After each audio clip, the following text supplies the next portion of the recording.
Selamat sore Tribuners, sekarang kita dalam acara tamu kita Tribunnews. Saat ini kita sudah tersambung dengan Dr. Amelia Agustina. Beliau ini adalah dokter spesialis gizi klinik di Laboratorium Fakultas Kedokteran UNS dan juga di RSUD Dr. Muardi Surakarta. Nah, berhubung di sini bulan Ramadan dan Dr. Amelia adalah dokter kesehatan gizi, sekarang kita akan bertanya seputar kedua hal itu. Seperti kita tahu, bulan Ramadan itu datangnya satu kali dalam satu tahun. Banyak orang tidak ingin melewatkan momen Ramadan ini. Semua umat muslim pasti ingin menjalankan puasa. Nah, kendalanya itu ada beberapa orang dengan penyakit tertentu itu dapat mengganggu kesehatan mereka saat dipaksakan berpuasa begitu. Nah, untuk bertanya seputar kegelisahan masyarakat tersebut, sekarang kita akan bertanya dengan Dr. Amelia langsung. Selamat sore, Dr. Amelia. Selamat sore. Oh, gimana kabarnya, Dok? Sehat, alhamdulillah. Oh iya iya iya. Untuk pertanyaan pertama itu kira-kira penyakit-penyakit tertentu yang dapat mengganggu kesehatan selama berpuasa itu kira-kira apa saja, Dok? Nah, ya. Baik, terima kasih. Halo, sahabat Tribuners ya. Iya. Pada kesempatan kali ini saya akan menyampaikan beberapa hal terkait pertanyaan pertama, penyakit-penyakit apa saja sih yang dapat mengganggu puasa seseorang, atau malah kebalikannya, puasa justru malah memperberat kondisi dan berpotensi mengalami sakit yang lebih parah pada seseorang. Jadi ada beberapa kondisi yang umum terjadi pada pasien-pasien yang diabetes, ya, mengalami sakit diabetes atau sakit gula. Nah, ini mereka jika ingin berpuasa memang akan berbeda dengan orang yang masih sehat. Kalau yang masih sehat, mereka bisa bertahan dengan puasanya karena masih ada cadangan energi dari yang tersimpan di dalam tubuhnya, dan mereka juga masih bisa beradaptasi dengan baik jika kemudian kekurangan cairan. Berbeda dengan orang-orang yang sakit diabetes. Orang-orang yang sakit diabetes ini, kalau dia berpuasa, berpotensi sekali pertama mengalami kekurangan gula atau hipoglikemia. Kita sering menyebutnya sebagai hipoglikemia. Atau juga bisa malah menyebabkan hiperglikemia jika sahurnya juga pemilihan menunya tidak tepat, dan juga mengalami kekurangan cairan atau dehidrasi.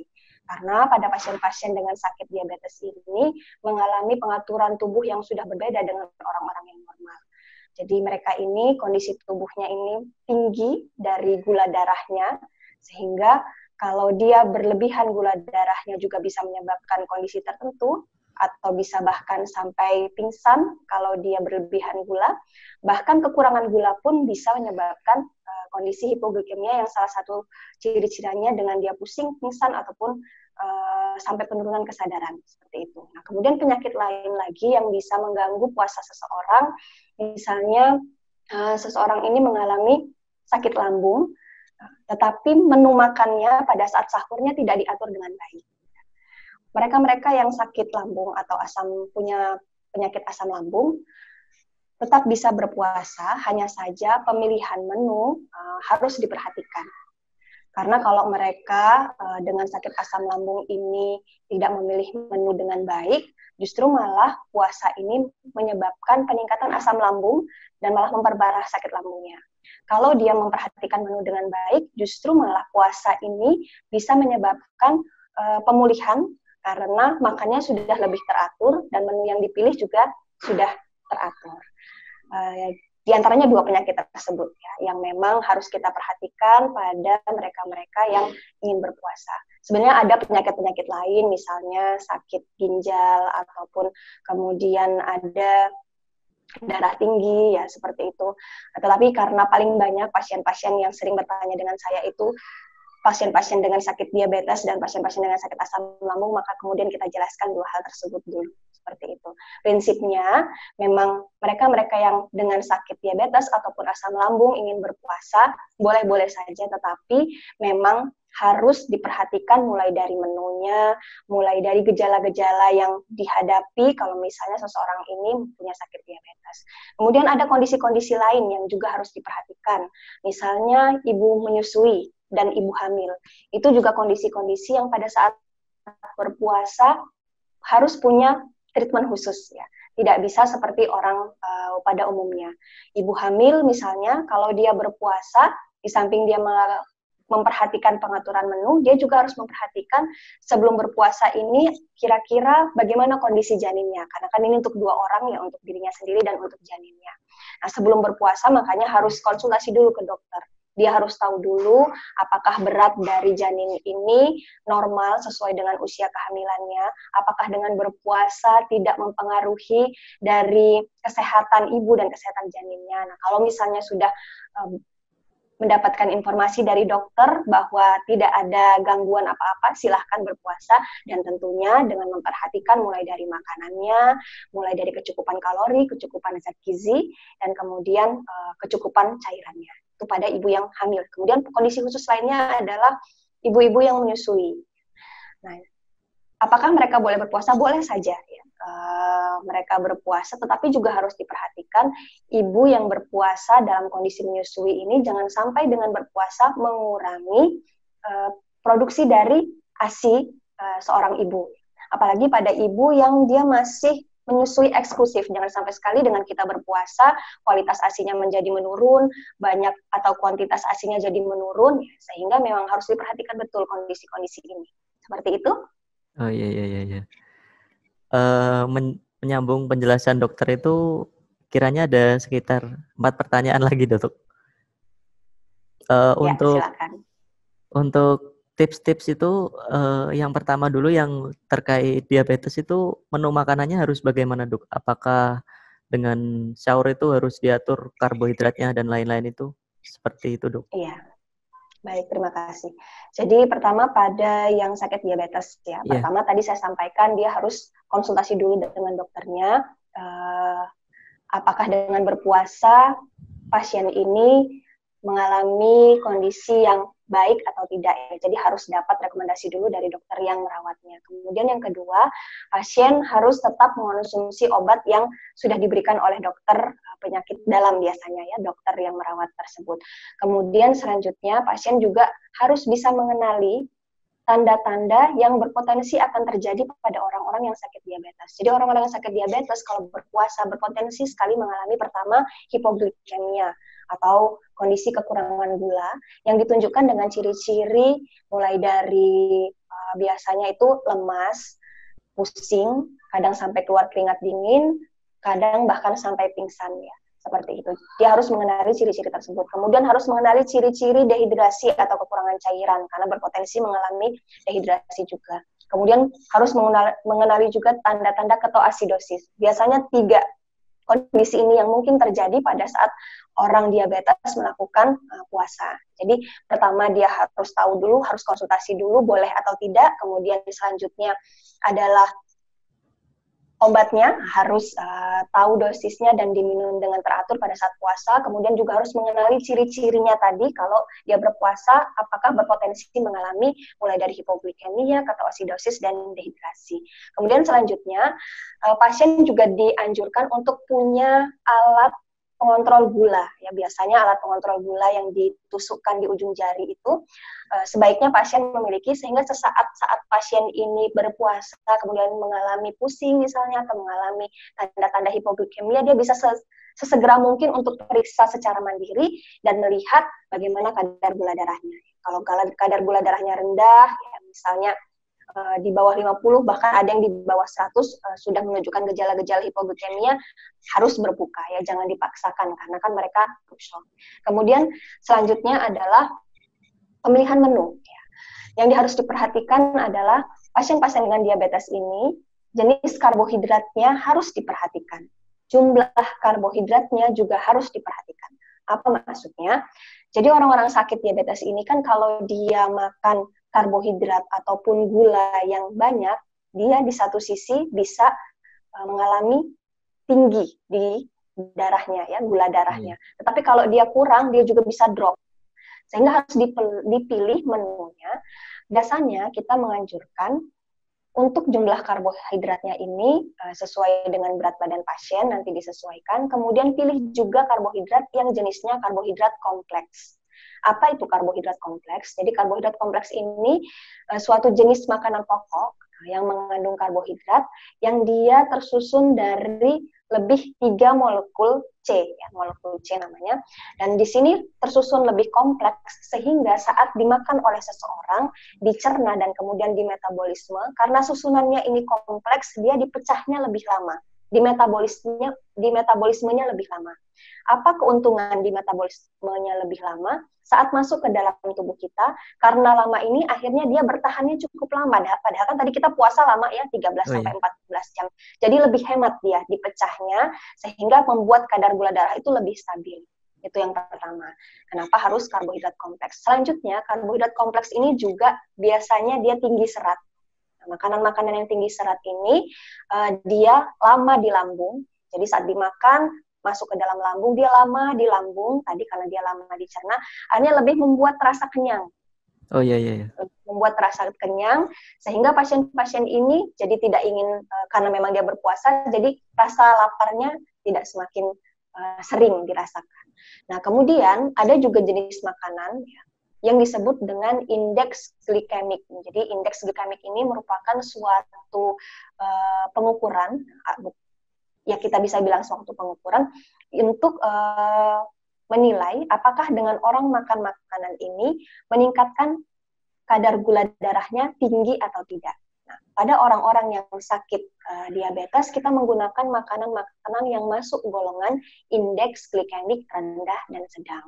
Makanan-makanan ini kalau dimakan oleh mereka-mereka yang sakit diabetes ataupun yang gula darah ini, dia tidak menyebabkan kadar gula darahnya naik drastis, karena dia indeks glikemiknya rendah sampai sedang. Seperti apa sih dok makanan-makanan karbohidrat kompleks, makanan-makanan dengan indeks glikemik rendah sampai sedang? Contohnya adalah kalau dia dari karbohidrat atau dari makanan pokok, contohnya adalah beras merah, kemudian oatmeal, kemudian gandum, itu contoh kalau dia dari makanan pokok. Nah, selain dari makanan pokok, kita juga bisa mendapatkan dari sayur-sayur dan buah, sayur mayur dan buah. Hampir semua sayur mayur yang hijau, kemudian labu siam contohnya ya, kemudian brokoli itu bisa dikonsumsi, masuk ke dalam indeks glikemik rendah dan sedang. Sedangkan kalau buah-buahan, contohnya adalah pir, kemudian apel, kemudian buah naga, itu bisa dikonsumsi pada mereka-mereka karena indeks glikemiknya rendah sampai sedang. Nah, bagaimana dengan buah pisang? Sebenarnya indeks glikemik ini semakin matang suatu buah, dia akan semakin tinggi indeks glikemiknya. Kan kita kalau makan suatu buah semakin matang semakin manis ya. Yeah. Makanya kalau makan pisang, awalnya pisang ini dia indeks glikemiknya rendah sampai sedang. Cuma kalau dia semakin matang, jadi indeks glikemiknya tinggi, sehingga harus kita pilih dulu buah pisangnya ini buah pisang yang matang atau tidak. Atau juga boleh kalau pisangnya pisang kepok direbus dulu, misalnya pisang kepok yang direbus itu juga bisa.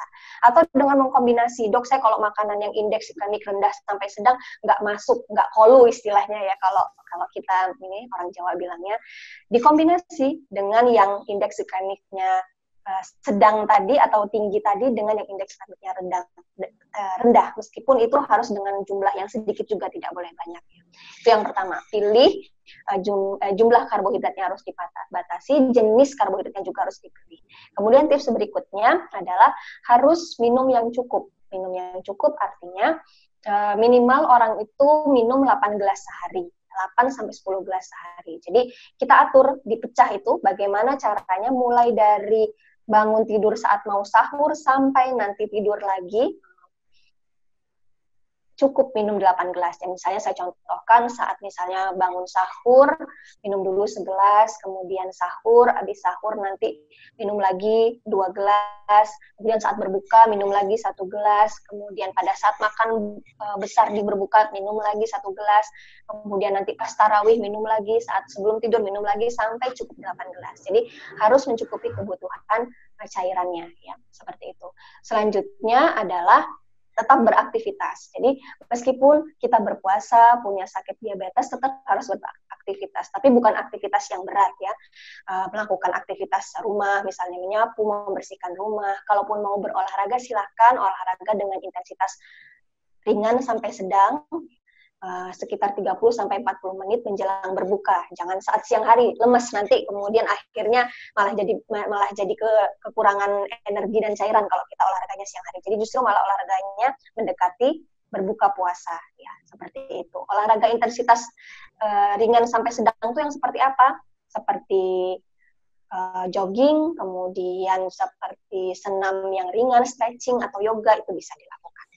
Seperti itu untuk tips teman-teman yang punya sakit diabetes ya. Saya ulang lagi, mulai dari harus berkonsultasi ke dokter, kemudian selanjutnya dia harus mengenali ciri-ciri hipoglikemia, ketoasidosis, dan kemudian dehidrasi, harus tahu obat-obat yang diminum dan kemudian harus juga tahu dosisnya. Kemudian selanjutnya setelah sudah mengenali itu juga harus punya cek alat untuk gula darah. Kalaupun tidak punya alat gula darah tersebut untuk mengecek, paling tidak mengenali ciri-cirinya. Kemudian memilih dari jumlah dan jenis karbohidrat yang akan dimakan atau makanan pokok yang akan dimakan. Kemudian selanjutnya tetap beraktivitas dan mencukupi kebutuhan cairannya. Seperti itu untuk tips-tipsnya teman-teman yang punya sakit diabetes. Oh iya. Untuk yang sakit asam lambung, misalkan kayak seperti MAH gitu, gimana dok? Tips-tipsnya? Iya, baik. Kalau untuk yang asam lambung, jadi memang banyak penelitian yang menyebutkan dengan berpuasa justru mereka-mereka yang punya sakit asam lambung ini, keluhan asam lambungnya mengalami perbaikan saat dia berpuasa. Dengan catatan, puasa yang dia jalani ini dengan puasa yang sehat. Nah, bagaimana puasa yang sehat buat teman-teman yang punya sakit asam lambung ini? Nah, pertama, teman-teman yang sakit asam lambung ini harus mengenali dulu makanan-makanan apa yang harus dia hindari selama melakukan sahur ataupun berbuka. Umumnya, teman-teman yang punya sakit asam lambung ini harus menghindari makanan-makanan yang pertama pedas, ya. Makanan yang pedas, makanan yang berbumbu karena merangsang asam lambung, sehingga hindari saat sahur itu ataupun saat berbuka makanan-makanan yang pedas. Kemudian dia juga harus menghindari makanan yang bersoda atau minuman yang bersoda ya. Atau makanan yang ada fermentasinya, alkoholnya, itu juga harus dihindari karena itu juga akan merangsang asam lambung. Kemudian juga tidak boleh terlalu banyak gorengan karena gorengan ini banyak lemaknya. Nah, kalau dia masuk ke lambung, pada sebagian orang memang pencernaannya menjadi tidak optimal, justru malah meningkatkan asam lambung dan membuat lambung ini bekerjanya semakin lebih berat ya kalau mereka yang terlalu banyak makan gorengan. Selain itu, yang harus diperhatikan juga pasien-pasien dengan sakit asam lambung ini harus bisa memanage stresnya dengan baik. Jangan sampai sakit asam lambung berpuasa tetapi beban pikirannya tinggi sehingga stres itu tadi merangsang dari sakit asam lambung. Nah, kemudian kalau untuk panduan menunya, setelah dia tadi memperhatikan beberapa hal ini, yang selanjutnya adalah cobalah untuk mengonsumsi makanan-makanan yang sehat dan bergizi dan memenuhi dari isi piringku. Kalau dalam panduan dari Departemen Kesehatan itu ada namanya isi piringku. Isi piringku itu panduan di mana dalam setiap piring ada makanan pokok atau sumber karbohidrat, ada sumber protein dari lauk pauk, ada buah, dan ada sayur-sayuran. Jadi dalam setiap makan, baik itu saat berbuka ataupun sahur, usahakan memenuhi isi piringku ini. Isi piringku itu artinya ada menu lengkap. Ada karbohidrat, ada protein, ada lemak, ada vitamin dan mineral yang didapatkan dari apa saja? Dari nasi atau makanan pokok lainnya, misalnya roti atau gandum, ya seperti itu. Kemudian nanti ada lauk pauknya, kemudian ada sayur dan ada buahnya. Jadi setiap berbuka dan sahur harus ada makanan tersebut. Kemudian pada saat berbuka dan sahur juga harus dipilih makanan-makanan yang tadi tidak merangsang asam lambungnya naik. Mulai dari pemilihan bumbunya dan pemilihan menunya juga harus diperhatikan. Dan kemudian tentu dengan berpuasa ini bagi teman-teman yang sakit asam lambung ini bagaimana memanage stresnya agar bisa dikendalikan. Ya, tentunya kita kalau berpuasa ini kan harapannya khusyuk beribadah, kemudian kalaupun misalnya ada beban kerja yang tinggi atau stresor yang tinggi tetap kita bisa mengendalikan sehingga puasanya tetap bisa lancar. Kalau pada teman-teman penyakit dengan MAH atau asam lambung seperti itu rekomendasinya. Oh iya. Untuk yang ibu hamil itu bagaimana dok? Apakah harus membatalkan puasa misalkan di usia janinnya masih belum cukup dengan berat badan? Iya, benar. Jadi kalau yang ibu hamil memang harus tahu dulu ya. Karena kan hamil ini ada tiga pembagian atau trimester biasanya. Ada trimester pertama, ada trimester kedua, ada trimester ketiga. Nah, yang memang rawan dalam arti ibu hamil ini nafsu makannya mengalami penurunan karena ada mual dan muntah yang disebabkan oleh karena adanya hormon kehamilan yang belum stabil ya. Itu di trimester pertama. Ya, makanya kan biasanya ibu hamil itu mual muntahnya di trimester pertama ini sangat berat, meskipun tidak semua orang mendapati gejala tersebut. Nah, kita harus lihat dulu, ibu hamil ini berada di trimester keberapa? 1 kah, 2 kah, atau 3 kah? Dan kemudian setelah dia mengetahui trimesternya ini, ibu hamil juga harus mengetahui apakah saat dia kontrol terakhir, janinnya beratnya sesuai dengan usia kehamilannya. Tanya kepada dokternya, dok ini gimana kondisi kesehatannya, gimana kondisi janinnya, apakah berat dari si janin itu sesuai dengan usia kehamilannya. Nah, kalau dinyatakan baik, sehat, kemudian kita juga bisa mengatasi mual dan muntah, misalnya di trimester pertama, silakan saja berpuasa ya. Dengan konsekuensi tadi, kalau sudah tidak kuat, kalau misalnya sudah lemas, ya tidak boleh dipaksakan. Tetap keutamaannya kita ingin berpuasa dengan sehat, tentu kita juga harus memperhatikan kesehatan janinnya. Jadi kalau tidak kuat berbuka. Bagaimana dengan menu-menunya? Kalau menu-menunya tidak jauh berbeda sebenarnya dengan menu-menu makanan orang yang sehat pada umumnya. Hanya saja pada ibu hamil dan juga ibu menyusui, ya ini sekalian saya menjelaskan, membutuhkan tambahan kalori, tambahan protein, dan tambahan zat gizi lain karena ibu hamil dan ibu menyusui ini untuk 2 orang, tidak hanya untuk dirinya sendiri, tapi juga untuk janinnya. Biasanya dibutuhkan penambahan kalori sekitar 300 kalori dari standarnya orang normal kalau dia mau makan. Kemudian bagaimana dengan protein? Protein pun juga begitu. Dibutuhkan penambahan protein sekitar 20 gram dari umumnya orang makan jika dia tidak hamil. Dan begitu juga dengan zat-zat gizi lain, butuh penambahan. Simpelnya bagaimana? Simpelnya adalah berarti ibu hamil ini, selain tadi saya menjelaskan panduan isi piringku, dia juga harus menambahkan porsi untuk memenuhi 300 kalori tadi, tambahan 300 kalori, dan untuk memenuhi tambahan dari protein yang 20 gram tadi.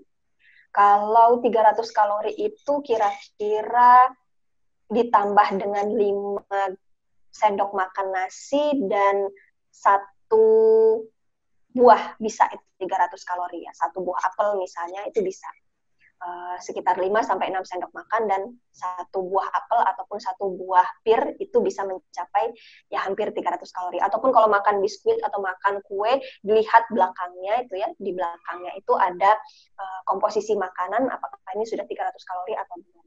Jadi ditambahkan. Kemudian bagaimana dengan protein 20 gram? Protein 20 gram itu bisa ditambahkan dari menambah lauk pauk.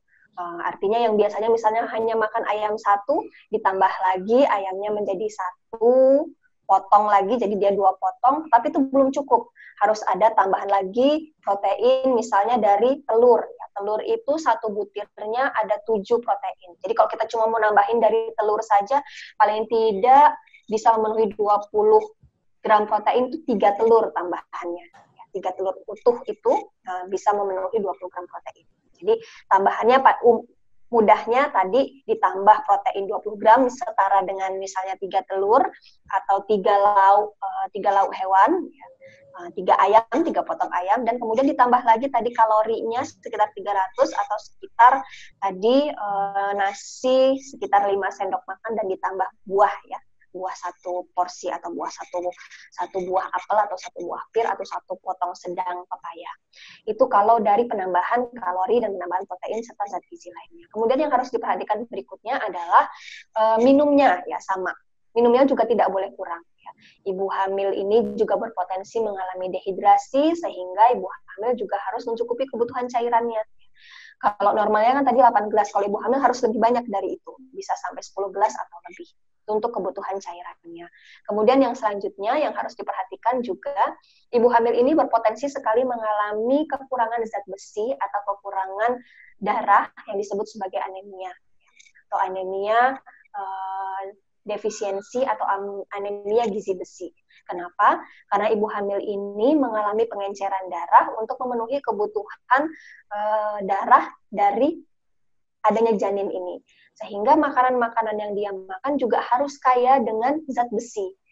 Makanan-makanan yang kaya zat besi seperti apa? Seperti dari hati, dari daging, dari telur, dari teri, itu kalau dari lauk hewani, ada juga dari lauk sumber tumbuhan atau nabati, dari kacang-kacangan, itu juga kaya dengan zat besi. Tetapi tidak boleh milih salah satu ya.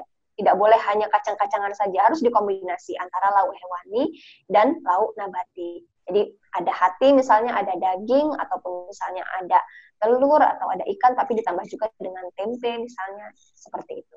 Itu untuk ibu hamil. Dan ibu menyusui juga tidak jauh berbeda ya. Kalau ibu menyusui itu harus diperhatikan juga apakah masih ASI eksklusif atau tidak ya.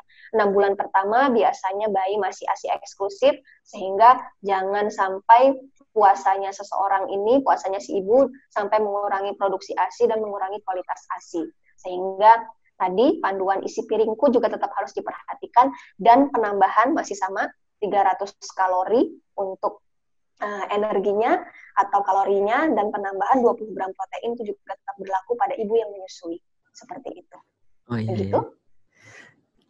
Untuk pantangan-pantangan sendiri ada makanan tertentu enggak, Dok, yang misalkan untuk ibu menyusui apa ibu hamil yang katakanlah nggak boleh dimakan selama berpuasa biar janinnya tetap sehat atau anaknya tetap sehat begitu?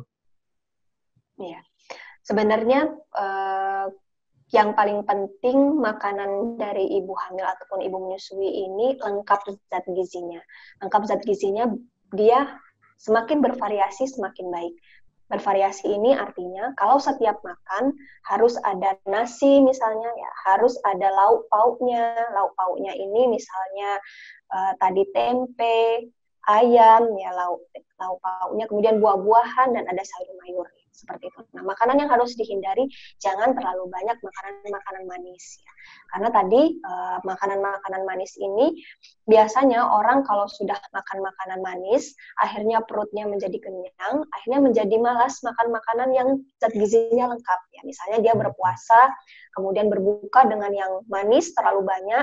Kita contohkan misalnya apa ya, makanan kolak misalnya sampai 1 mangkok sendiri, nah karena sudah terlalu kenyang, ya, akhirnya makanan lengkapnya jadi tidak dimakan. Tidak boleh seperti itu. Jadi justru prioritasnya adalah makanan yang lengkap zat gizinya, makanan yang tadi sesuai dengan isi piringku tadi ya, yang lengkap sumber zat gizinya, itu yang harus dimakan dulu, diprioritaskan dulu, baru makanan-makanan pendamping, makanan-makanan snack yang lainnya, termasuk makanan manis yang ingin dimakan.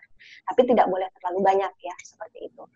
Jadi misalnya saya contohkan kalau pas berbuka, minum dulu air putih, kemudian misalnya makan dulu potongan buah apa saja ya, boleh, kemudian boleh buah kurma, sholat dulu misalnya, baru kemudian makan makanan pokok. Makan makanan pokok atau makan makanan yang lengkap tadi zat gizinya berdasarkan isi piringku. Kalau itu sudah dimakan, baru boleh menambahkan dengan snack-snack atau cemilan yang tersedia. Biasanya kan kalau puasa ini saat berbuka macam-macam ya makanannya, malah rezekinya banyak ya di situ, makanannya beraneka ragam, boleh dimakan kolaknya, boleh dimakan kuenya, boleh. Tapi tadi setelah makan utama ini dimakan dulu oleh si ibu atau seseorang. Sebenarnya itu tidak hanya untuk ibu hamil, semua ya, semua teman-teman yang berpuasa, jangan sampai terbalik. Makanan yang snack dulu yang habis, akhirnya makanan utamanya, makanan gizi lengkapnya malah tidak dimakan. Tidak boleh seperti itu.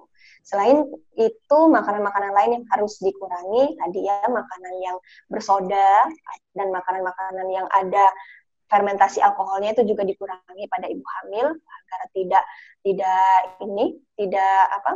merangsang dari pencernaannya, dari lambungnya, sehingga ibu hamil ataupun ibu menyusui bisa menjalani proses puasa ini dengan aman ya.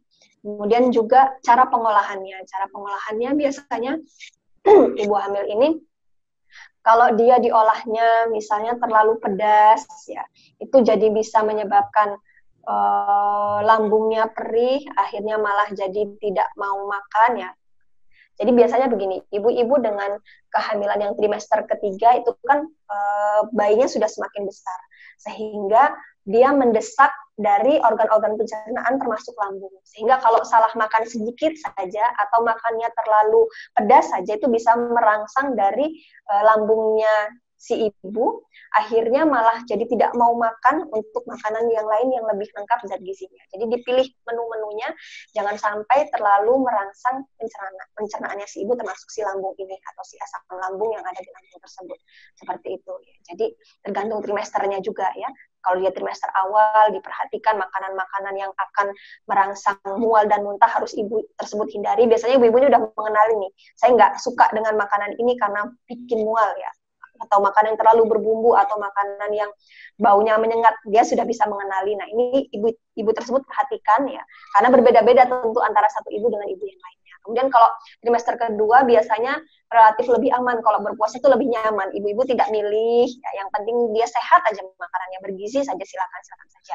Kalau trimester ketiga ini tadi karena volume atau berat si janinnya semakin besar, dia mendesak organ-organ pencernaannya si ibu, jadi pemilihan menu dan konsumsi menu juga harus diperhatikan, jangan yang merangsang dari si pencernaan, akhirnya bikin ibu jadi tidak mau makan atau malas makan ya karena pencernaannya terganggu. Seperti itu. Itu mungkin cukup sekian dulu ya dok ya. Tadi ternyata banyak informasi yang penting begitu buat para penderita penyakit tertentu gitu yang sedang berpuasa. Tadi juga Dokter Amelia juga menyampaikan ada tips-tips juga. Ada buat penderita diabetes, buat asam lambung, juga ada ibu hamil dan ibu menyusui. Sekiranya informasinya cukup lengkap dan detail sekali. Mungkin cukup segitu ya dok ya? Ya, baik. Terima kasih. Terima kasih dok atas kesempatannya untuk berada di acara tamu kita Tribun News. Sampai jumpa di kesempatan selanjutnya ya Dokter Amelia. Ya, makasih. Terima kasih dokter. Terima kasih sudah nonton. Jangan lupa like, subscribe, dan share ya.